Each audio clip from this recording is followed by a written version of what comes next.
بسم اللہ الرحمن الرحیم۔ ہالینڈ کے ماہر نفسیات نے انکشاف کیا ہے کہ لفظ اللہ کا ذکر افسردگی اور ذہنی تناؤ کے شکار مریضوں کے لیے بہترین علاج ہے، بلکہ انہیں دیگر نفسیاتی بیماریوں سے بھی محفوظ رکھتا ہے۔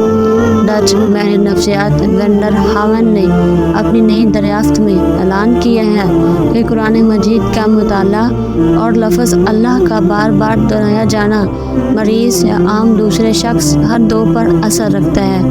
ڈچ پروفیسر اپنے مطالعے اور تحقیق سے گزشتہ 3 سال سے مریضوں پر تجربے کر رہے ہیں۔ ان میں بیشتر مریض غیر مسلم تھے جو عربی نہیں بول سکتے تھے۔ انہیں لفظ اللہ صاف طور پر بولنے کی تربیت دی گئی۔ اس کا غیر معمولی نتیجہ برآمد ہوا، خاص طور پر ان مریضوں پر جو افسردگی اور تناؤ کا شکار تھے۔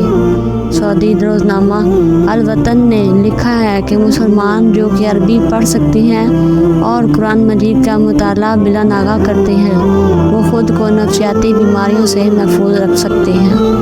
ماہر نفسیات کے مطابق اللہ کا ہر حرف نفسیاتی امراض کے سبب میں مؤثر ہے۔ اپنی تحقیق کی مزید وضاحت کرتے ہوئے وینڈر ہاون نے بتایا کہ لفظ اللہ کا پہلا حرف الف تمام نظام تنفس سے خارج ہوتا ہے اور سانس کو کنٹرول میں رکھتا ہے۔ حرف لام کی ادائیگی کے لیے زبان کو معمولی سا تالو سے لگا کر تھوڑا توقف کرنے کے بعد اس عمل کو صحیح ادائیگی سے دہرانے اور سانس لینے کا عمل توقف سے جاری رکھنے سے تناؤ کو عافیت حاصل ہوگی۔ انہوں نے مزید کہا کہ لفظ اللہ کا آخری حرف ہے کی ادائیگی سے پھیپھڑے اور دل کا رابطہ ہوتا ہے، اور بدلے میں یہ رابطہ دل کی دھڑکن کو کنٹرول کرتا ہے۔